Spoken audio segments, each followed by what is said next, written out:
Voilà, donc ici, on va voir comment mesure-t-on, je veux dire, euh, des masses atomiques. Bon, dans masse atomique, il y a le mot atome, il y a le mot masse et atome, mais dans l'atome, c'est très petit. Et là, constitue, je veux dire, une prouesse pour l'homme pour essayer de mesurer des choses très petites. Euh, Comment mesurer des choses très petites, sachant que l'homme ne possède des possédait du temps de, bien sûr, John Dalton et bien sûr de Antoine Lavoisier, je veux dire, ne possédait que des balances de masse, basées sur les leviers, bien sûr, hein.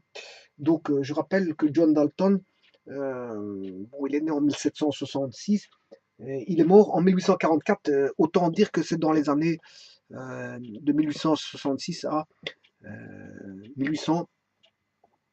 44, donc de 1700 à 1800, voilà, dans les années.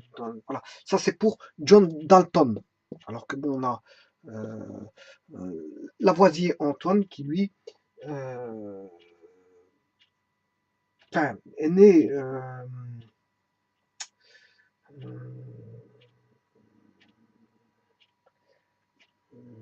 1700, je crois, en 1754. 1754, 1866. Ah, 1866.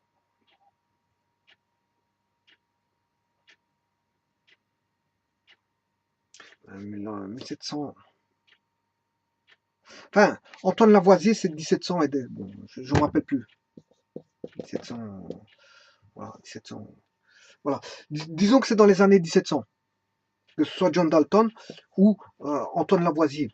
Donc ils avaient des balances pour mesurer les masses, donc les masses volumiques notamment pour avoir ils mesuraient en volume une certaine masse et ils connaissaient la masse, ils connaissaient la matière pour laquelle ils avaient affaire en phase 2 parce qu'en fait il y avait une certaine couleur, une certaine dureté, une certaine forme provenait d'un certain gisement, voilà, avait une certaine senteur.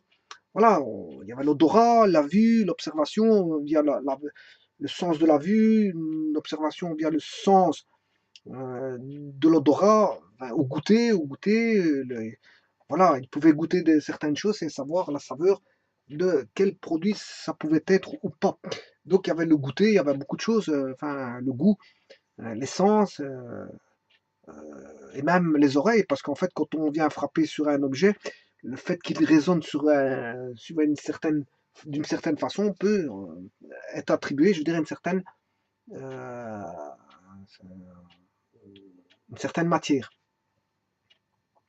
Donc autant dire que 1766, c'est le monde des balances, mais ils ne connaissaient pas les masses atomiques, pour ainsi dire, qu'on retrouve sur le tableau de Mendeleïev, qui date des années 1800. Voilà. Alors que le premier proton et neutron ont été trouvés en 1911 par Rutherford, hein.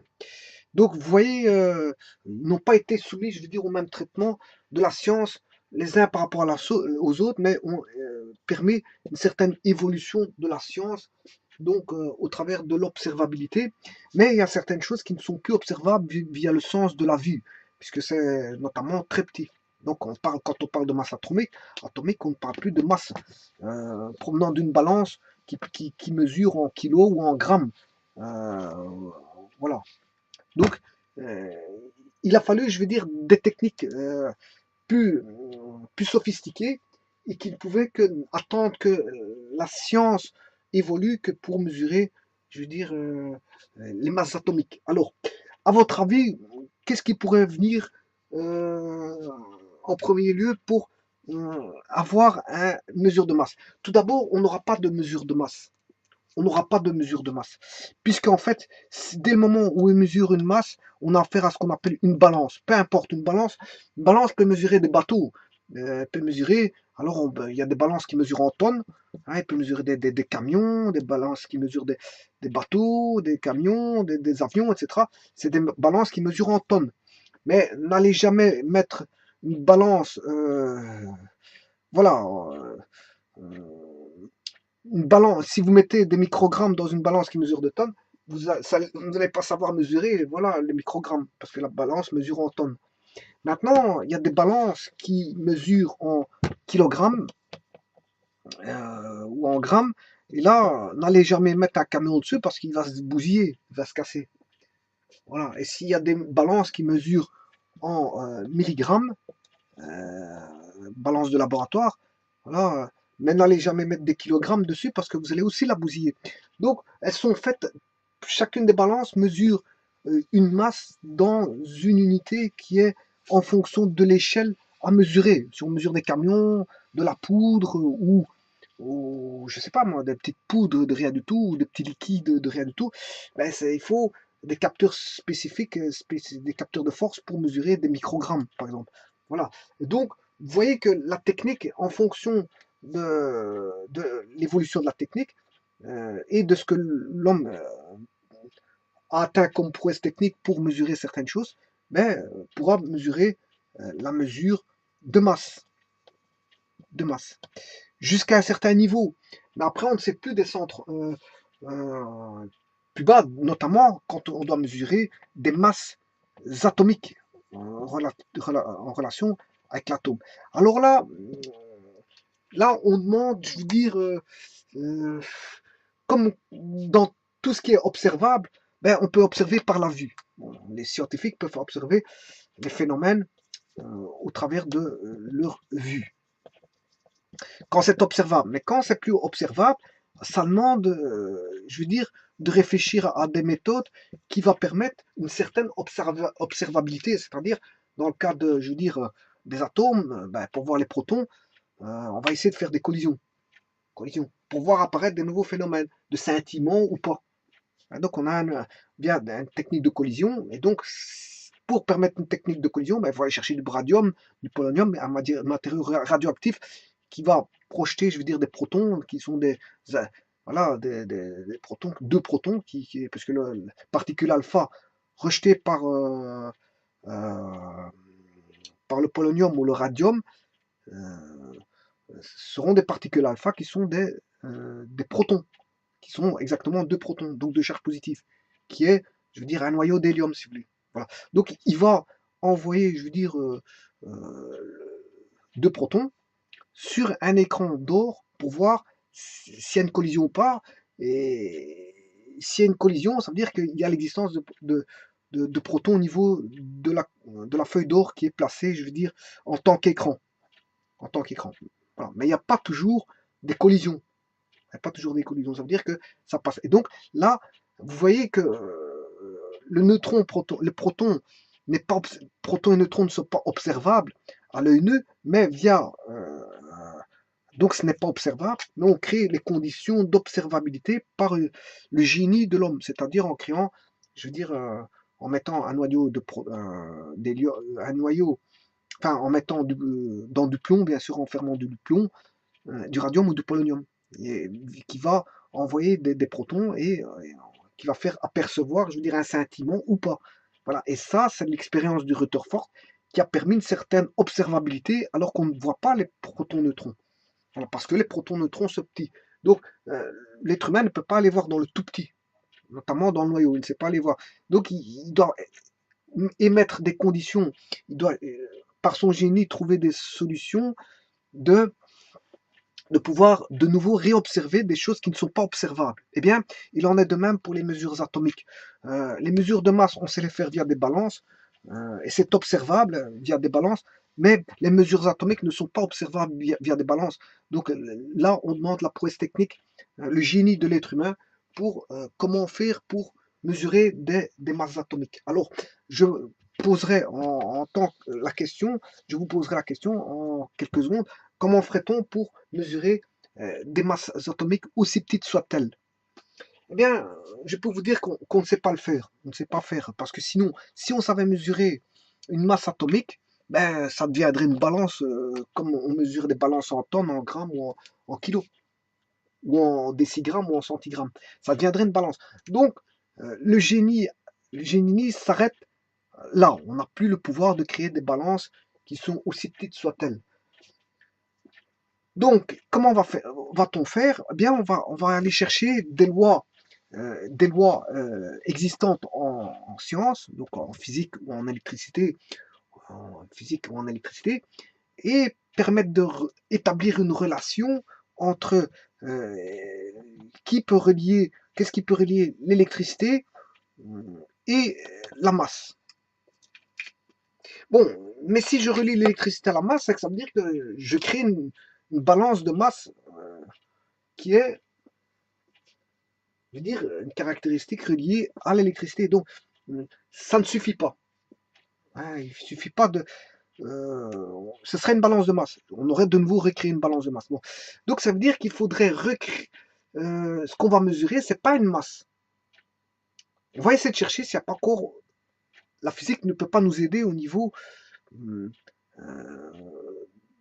va dire d'un deuxième segment, d'une deuxième voie, pour mesurer les masses. Effectivement, la physique nous enseigne qu'on peut mesurer aussi des masses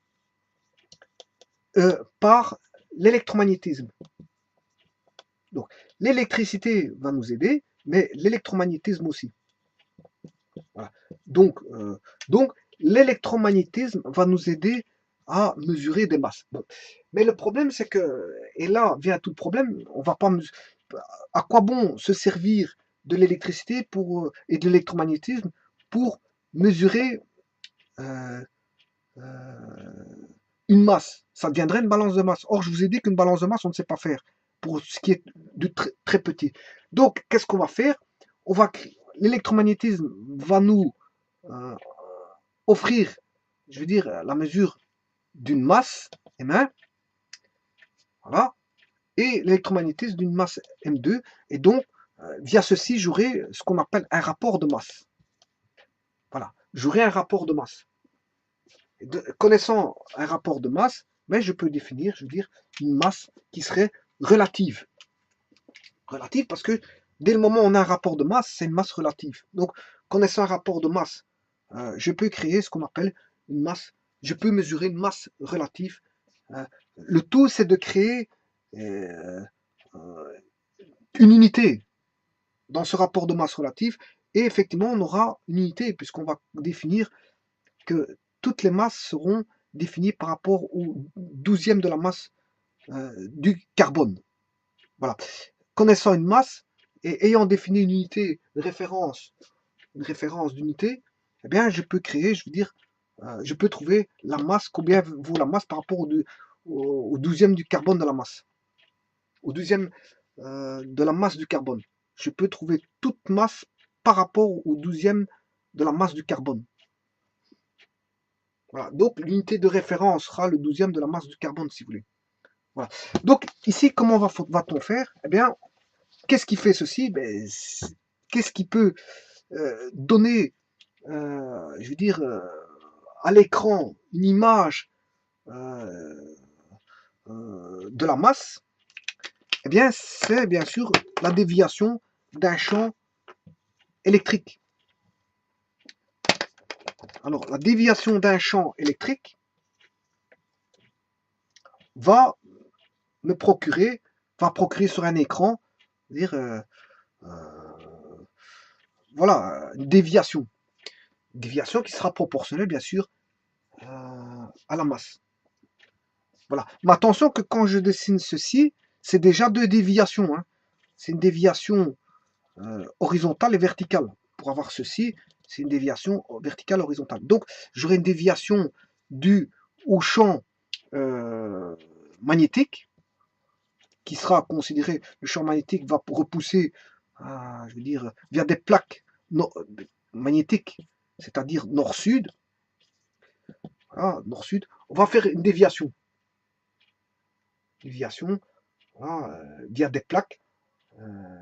Et une déviation de bas en haut, qui sera des déviations de plaques plus-moins, plus et moins. Ou moins plus, hein, ça dépend dans quel sens qu'on veut la déviation. Ici, nord-sud, ça dépend dans quel sens on veut la déviation. Mais on aura une déviation magnétique nord-sud via des plaques polarisées nord-sud ou sud-nord, hein, peu importe, je veux dire, ça va dépendre du sens de déviation. Et alors, on aura des plaques de déviation électriques qui vont dévier dans le sens haut, bas ou bas, haut. Voilà. Plutôt bas, haut, ici dans ce cas-ci, droite vers la gauche. droite, ouais, droite vers gauche, et, bas vers le haut. Voilà, ce sera plutôt comme ceci. Voilà. Donc on aura une déviation magnétique horizontale et une déviation électrique du champ, la déviation du faisceau, du faisceau, du faisceau. On aura une déviation du faisceau de manière procédée de manière magnétique et une déviation du faisceau déviée de manière électrique. Voilà. Tout comme on retrouve dans les anciens téléviseurs des déviations par bobine, déviations magnétiques. On avait des grosses bobines, hein, je veux dire, de déviation, aussi bien horizontale que verticale, mais là c'était purement magnétique. Maintenant, si vous voulez voir les déviations de champ électrique, on retrouve ça dans les appareils de mesure électronique, c'est-à-dire l'oscilloscope. Dans l'oscilloscope, ce sont des plaques complètement électriques et non pas magnétiques. Donc dans les anciens téléviseurs, ce sont des déviations magnétiques pour avoir le balayage, et pour avoir le balayage dans les oscilloscopes, c'est des déviations de champ électrique. Voilà, mais ici, on va dévier au niveau magnétique, électrique. Et je vais vous dire pourquoi. Parce qu'en fait, il y a une loi qui est relative à la masse par rapport au champ magnétique, qui n'est pas forcément la même, qui est presque la même que la loi de la déviation, qui est presque la même que celle d'une déviation électrique par des plaques. Et on va exploiter ces desiderata techniques pour avoir un rapport de masse. Alors quand je dis qu'on aura une parabole, vous allez voir qu'on va avoir une vraie parabole, hein, de déviation. Alors, tout d'abord, la première des choses, c'est que cet outil qui est utilisé, c'est de créer tout d'abord, je vais dessiner l'écran, l'écran va avoir apparaître ceci, une parabole, je vais vous dire pourquoi une parabole, au travers de déviations magnétiques qui sont, je veux dire, horizontales et déviations électriques qui seront verticales. Donc on aura sur une plaque photographique, je veux dire, voilà, la courbure d'une parabole, qui va dessiner la courbure d'une parabole, et donc qui sera proportionnelle aux masses. Et vous allez le voir tout de suite, je vais vous montrer comment. Mais tout d'abord, cet appareil-là, hein, c'est tout simplement ce qu'on appelle un mesureur de masse, de rapport de masse, qu'on appelle un spectromètre. Un spectromètre de masse, ce qu'on appelle un spectromètre de masse. Alors, en vérité, il existe beaucoup de spectromètres de masse. Il y a les anciens et il y a les récents. Bien sûr, moi ici, je vais expliquer l'ancien spectromètre de masse qui n'est plus utilisé, qui est le spectromètre, si vous voulez, spectrographe, je m'excuse, spectrographe. Parce que spectromètre, c'est encore autre chose. Il me semble bien qu'il y avait une petite erreur dans la terminologie, parce qu'il va dessiner un graphe. Donc, en fonction, voilà, un graphe, il va dessiner plus un graphe, plus, c'est pas un spectromètre, mais un spectrographe de masse. Parce qu'un spectromètre, ça mesure le spectre. Ça n'a rien à voir avec un spectrographe. Voilà. Alors, ça, c'est plutôt un spectrographe de masse qui va dessiner une allure qui est parabolique. Je vais vous dire pourquoi parabolique, j'en suis pas encore là. Mais tout simplement, je suis en train de vous dire que c'est tout simplement le spectrographe de masse qui va mesurer le rapport des masses par rapport à une masse de référence qui est le 12e de la masse du carbone. Voilà. Et donc, on va parler d'unité de masse relative, l'unité de masse relative qui aura pour unité l'unité de masse atomique, l'UMA, ou anciennement le Dalton, si vous voulez. Voilà. Bon, donc ça, la description, elle est simple. Elle est basée sur un principe de fonctionnement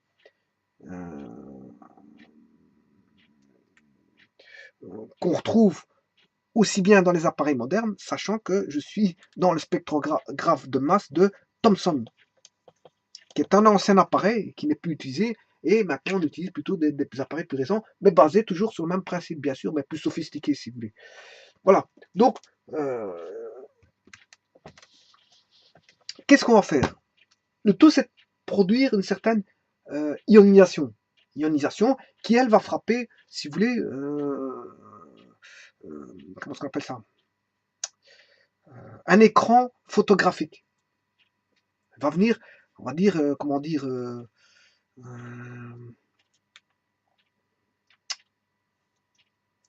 quand les ions vont frapper l'écran photographique, elles vont dessiner, si vous voulez, j'arrive pas à trouver les mots, mais elle va dessiner l'image de la relation qui existe entre la déviation créée par le champ, les champs électriques et magnétiques, et cette déviation sont en rapport avec le rapport des masses. Voilà. Donc, mais pour ça, avant ça, il faut créer, si vous voulez, les conditions de... J'arrive pas à trouver le mot, hein, c'est le mot, parce que quand ça vient frapper un écran, ça vient, un écran photographique, ça vient laisser une impression, voilà, ça va laisser une impression sur un écran photographique. Voilà, ça va laisser une impression, et donc on pourra voir la courbure, si vous voulez, la courbure qui est engendrée, même si l'appareil est éteint, on pourra voir sur voilà, une impression qui sera laissée et elle pourra être lue à n'importe quel moment. Lue dans le sens, bien sûr, pour une ordonnée X, pour un abscisse X, j'aurai une ordonnée Y. Donc elle pourrait être lue facilement. Voilà. En laissant une impression sur un écran photographique. Mais avant d'avoir une impression sur l'écran photographique, il faut le bombarder par un faisceau d'électrons d'énergie suffisante pour que les atomes s'ionisent. Voilà, il faut ioniser d'abord les atomes avant de frapper, si vous voulez, l'écran. L'ionisation, bien sûr, vous comprendrez que c'est ceci. Voilà. On a la création d'électrons ici. Via une ionisation, on crée des électrons. Voilà, donc il faut d'abord ioniser avant de frapper avant de frapper l'écran. Bon, alors les ions qui sont formés, sont accélérés par le champ électrique que je vous ai expliqué, et bien sûr focalisés en un faisceau, bien sûr, qui est étroit. Donc essayer de focaliser pour essayer d'avoir le plus une ligne droite comme on essaie de faire pour les tubes cathodiques. Il y a toujours une focalisation, hein, sinon on a un gros point, voilà. Sinon, si on n'a pas une bonne focalisation, on aura un gros point, etc. Bon, il faut bien focaliser pour essayer d'avoir le point le plus précis possible.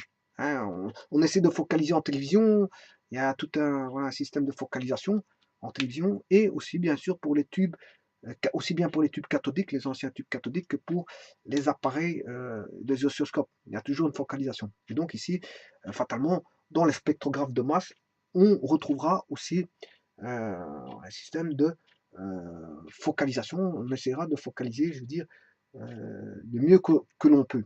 Parce que la focalisation, c'est fort importante pour avoir le point le plus précis possible. Donc les ions formés sont accélérés par un champ électrique et focalisés en un faisceau, bien sûr, le plus étroit possible. Alors, ils traversent l'enceinte, on va dire, l'enceinte, c'est comme un petit peu les tubes de télévision auparavant, hein. On a fait le vide poussé. Je ne vais pas dire qu'il y a un vide à 100%, parce que le vide à 100%, ça n'existe pas, comme je l'ai toujours dit. Bon, voilà, on essaie de faire le vide poussé, on essaie d'avoir un vide qui soit proche du vide, c'est-à-dire avec une pression très petite. Très petite. Voilà.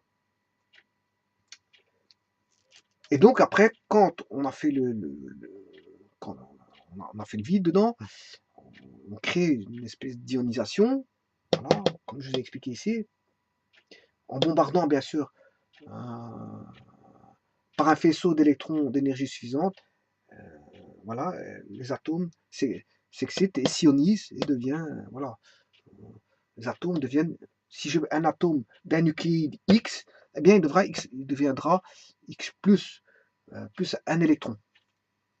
X plus, bien sûr, si c'est un métal. Hein.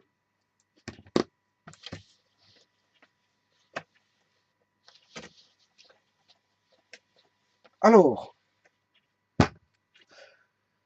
donc quand il est soumis à un champ électrique vertical, le faisceau, donc il est dévié, comme je l'ai expliqué, verticalement.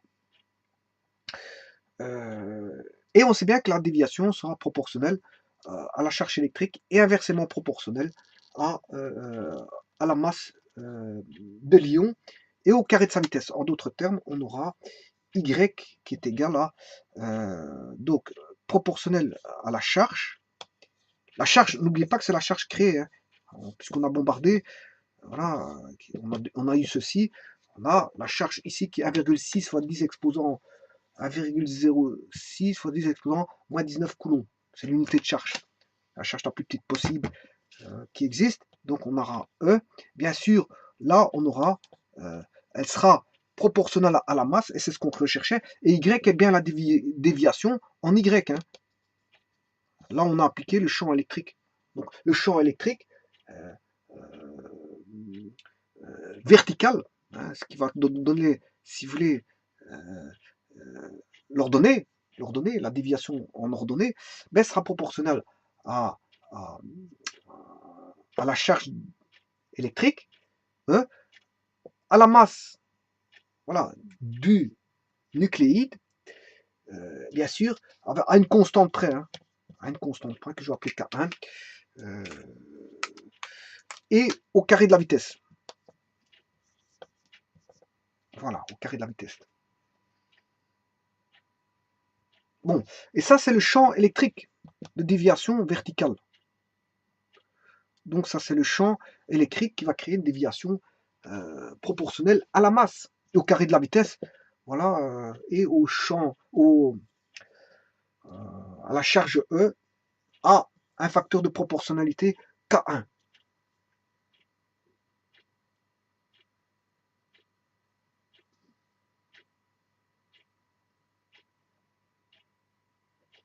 Bon, et comme les ions n'ont pas tous la même vitesse, les impacts sur la plaque, si vous voulez, photographique, sont dispersés et la trace laissée sera, bien sûr, une droite.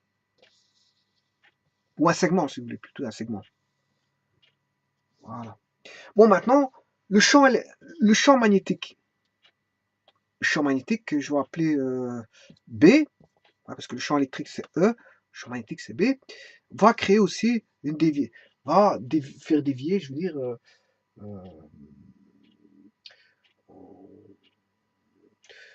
horizontalement, directement, proportionnellement, si vous voulez, à la charge E, toujours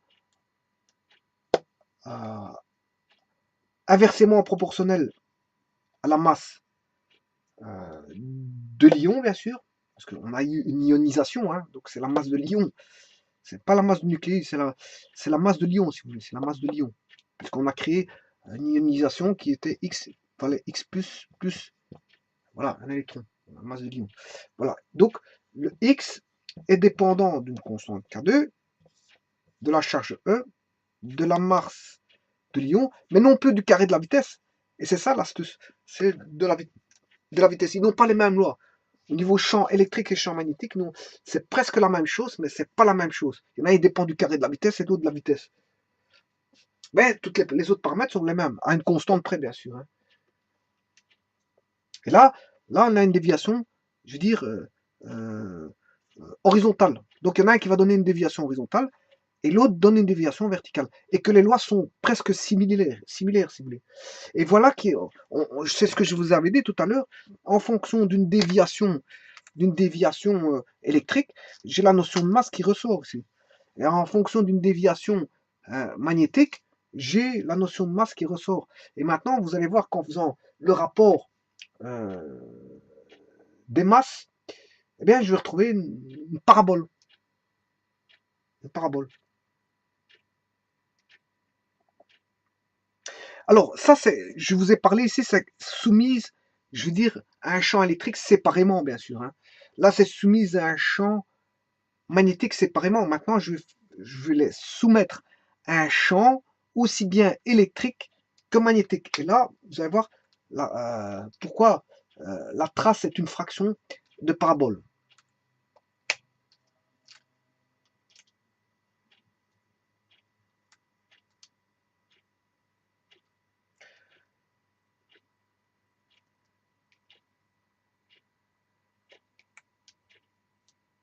Alors, si je mets ceci au carré, j'aurai x carré.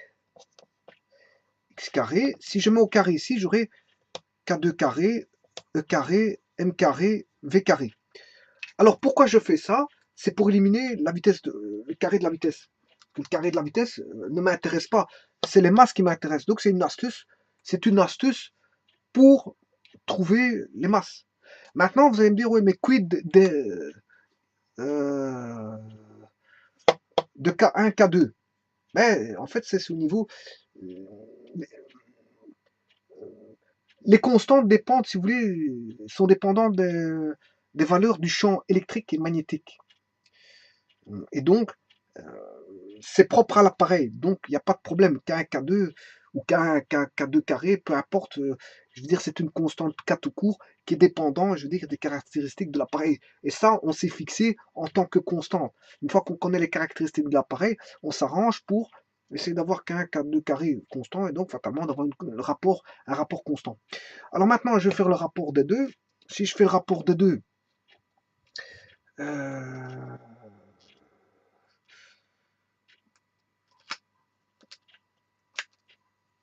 je vais avoir y sur x carré.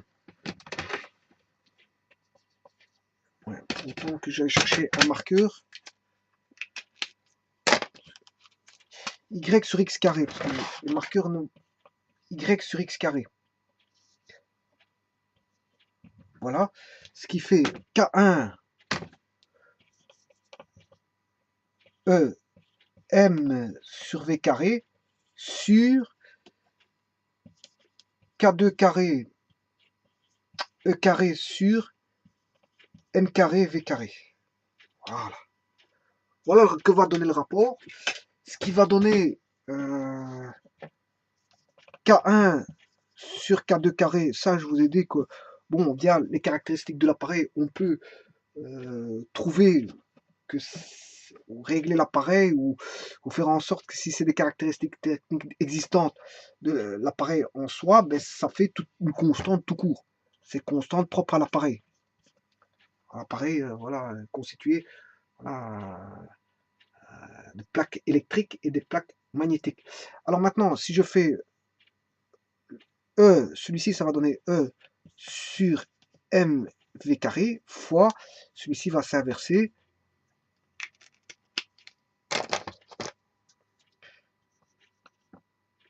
Ouais, j'ai des problèmes de marqueur, donc il faudrait peut-être que je change de marqueur. Donc, ouais, je vais sortir un nouveau marqueur.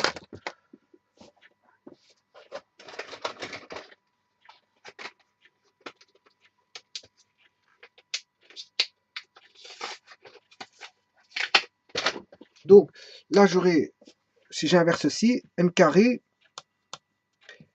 v carré, le tout sur e carré. Et donc, on voit bien que le carré de la vitesse n'est plus important ici, donc c'est une donnée qui tombe. Je n'ai pas besoin du carré de la vitesse, ni de la vitesse, ni carré de la vitesse. Bon, donc j'aurai K, et il restera E sur E carré, ça fait E. Voilà, donc on aura M carré sur M, M carré sur M. Voilà, M carré sur M. Donc M carré sur M qui vaut M, bien sûr. Voilà, et ça c'est Y sur X carré, bien sûr. Voilà. Alors, la masse, elle est constante de l'ion. Ça, c'est une caractéristique propre à l'appareil, c'est une constante. Et l'électron, voilà, la charge de l'électron, c'est une constante. Donc, on a affaire à toutes des constantes que je vais appeler, je ne sais pas comment est-ce que je peux appeler ça. Je vais appeler ça la constante A. Constante A. Voilà. Donc, on a affaire à une parabole qui est Y égale AX carré. Voilà pourquoi on aura le dessin d'une parabole. On aura le dessin d'une parabole. Donc, sur la plaque photographique qui sera, voilà, on aura la déviation va donner ceci. Déviation Y égale AX carré.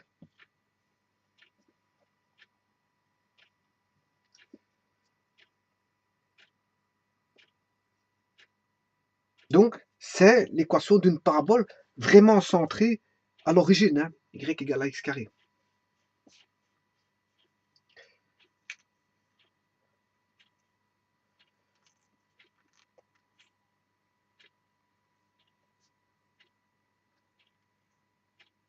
Alors, maintenant, l'astuce, elle est là.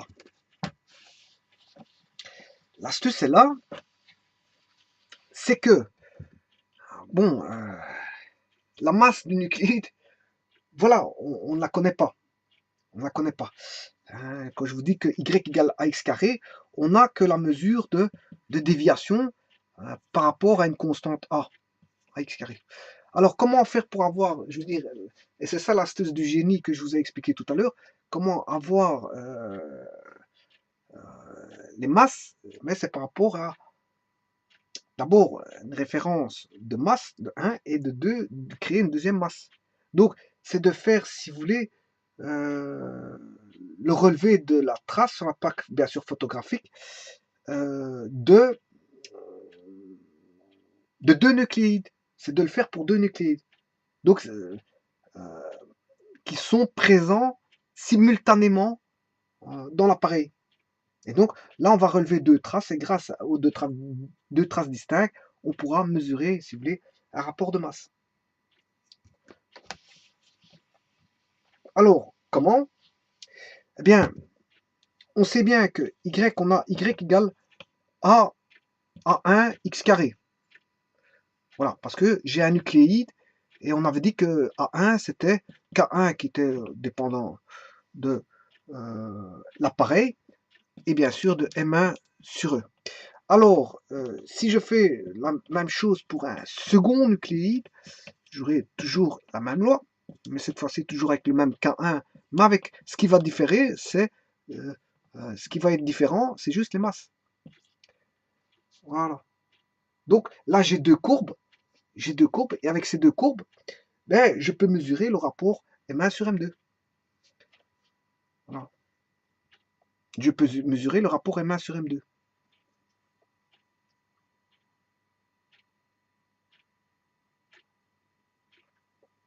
Parce que ici, si je fais le rapport, j'aurai Y. Si je fais le rapport ici, j'aurai A1 sur A2,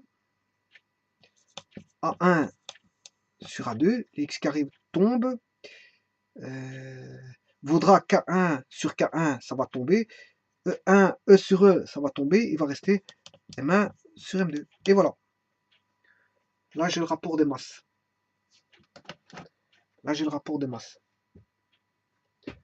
Et donc, je vais vous montrer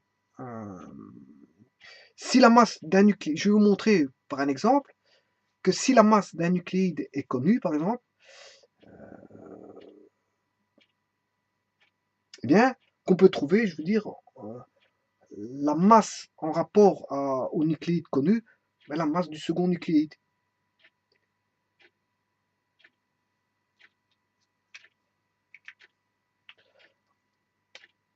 Voilà.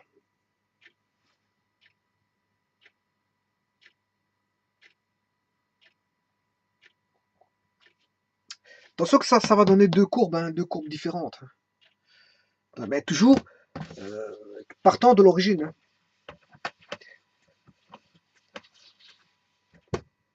Bien sûr, ça va donner, il y en a un qui va donner une courbe comme ceci pour le premier nucléide.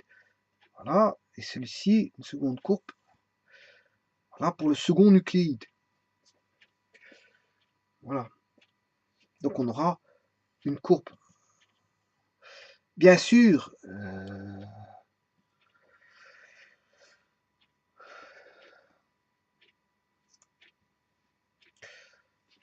je vous montrerai dans un cas de figure qu'est-ce que ça va donner. Hein. Voilà. Ça va donner des courbes comme ceci. Mais sachez que en faisant ceci, là on sait mesurer, si vous voulez, le rapport des masses.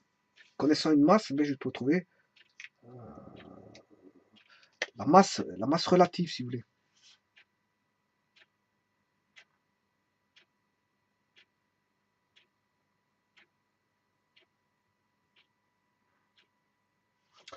Alors, ce spectrographe-là, bien sûr, c'est ce qu'on appelle le spectrographe de Thomson, bon, qui n'est plus utilisé, ça, comme je vous l'ai dit. Pourquoi? Parce qu'en fait, tout simplement, l'impression sur les plaques photo était suffisamment floue pour, je veux dire, pour n'avoir qu'une précision qui était, on va dire, très basse. On avait une précision médiocre. Voilà. À cause on avait du flou, si vous voulez, du flou qui ne permettait pas une grande précision. Donc c'est pour ça que on n'utilise plus ce spectrographe actuellement, mais actuellement maintenant on utilise plus des spectrographes qui utilisent donc des champs électriques et magnétiques qui sont plus, on va dire, non pas constants mais variables. Comme ça permet, si vous voulez, une focalisation de la trajectoire de chaque nucléide et de détecter le courant électrique produit par le faisceau ionique. Si vous voulez, c'est un peu plus, on va dire, comment est-ce qu'on appelle ça, sophistiqué qu'auparavant. C'est normal parce que bon, ça, c'est le premier spectrographe de Thomson était un des premiers spectrographes. Voilà, et que maintenant, vous comprendrez que maintenant, on a des spectrographes plus évolués et plus, je veux dire, plus précis, de par sa manière contrôler, de contrôler les faisceaux et les champs, de telle manière à avoir une précision.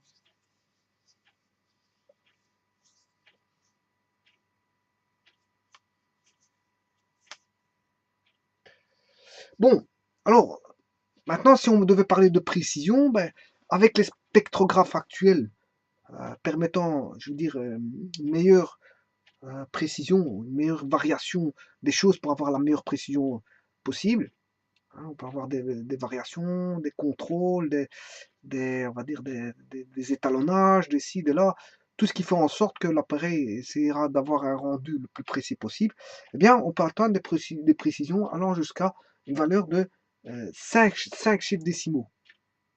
Voilà, 5 chiffres décimaux. Voilà. Et ça, c'est grâce à, si je reviens à ce que j'avais discuté auparavant, on ne sait pas observer les masses. Donc en fait, on a dû créer un système qui est un appareil, un spectrographe de masse, pour mesurer, si vous voulez, des tailles, enfin des masses de taille très petite. Comment? Par un rapport de masse. Et comment? Grâce à la science qui relie les masses au champ électrique et au champ magnétique. Et grâce au champ électrique et au champ magnétique qui relie les masses, mais en mesurant deux masses d'ions, hein, on a créé des ions, bien sûr, ça a été bombardé pour avoir des ions, en ayant deux masses d'ions, eh bien, on peut avoir le rapport de ces masses dès le moment où il y a une des masses qui est, on va dire, connue ou fixée ou, je veux dire, fixé par, on va dire, par référence. Si on fait que l'un sera la référence d'autant, autant de valeur, eh bien, toutes les autres seront proportionnelles à celle-là. Et on parlera à ce moment-là de masse relative. Donc la masse relative, c'est par rapport à quelque chose qui est relatif à la base, donc par rapport à quelque chose de créé, c'est-à-dire une référence de créé au départ.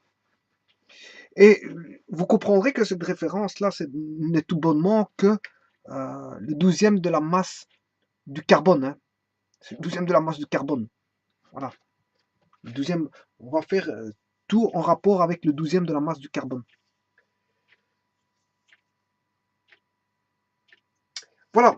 Donc, je ferai un exemple dans une vidéo qui va suivre. Donc, pour ceux qui ont suivi cette vidéo jusqu'à la fin, qui ont voulu tenir jusqu'à la fin de la vidéo, je peux vous dire que je ferai une vidéo qui met en valeur des valeurs bien précises et des ions, des atomes et donc des nucléides bien précis, donc fatalement des ions bien précis. Et que vous allez avoir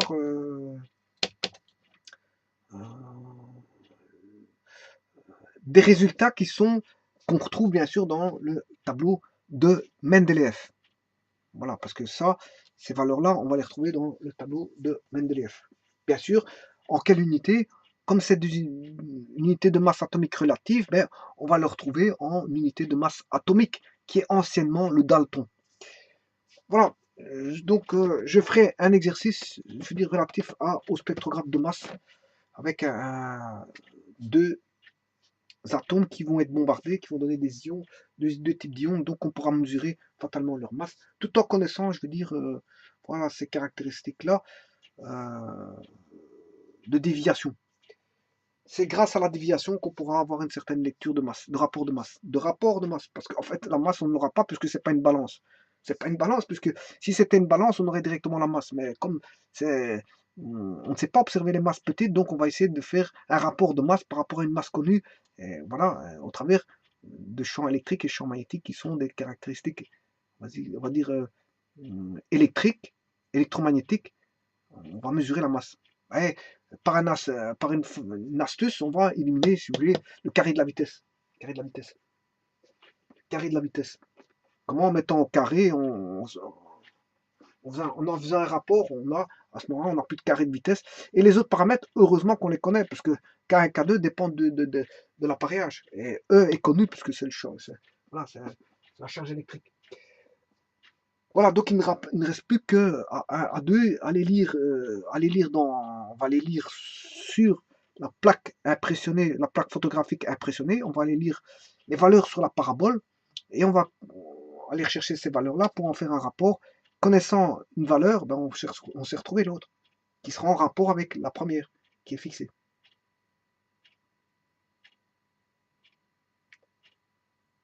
Voilà, je vous remercie.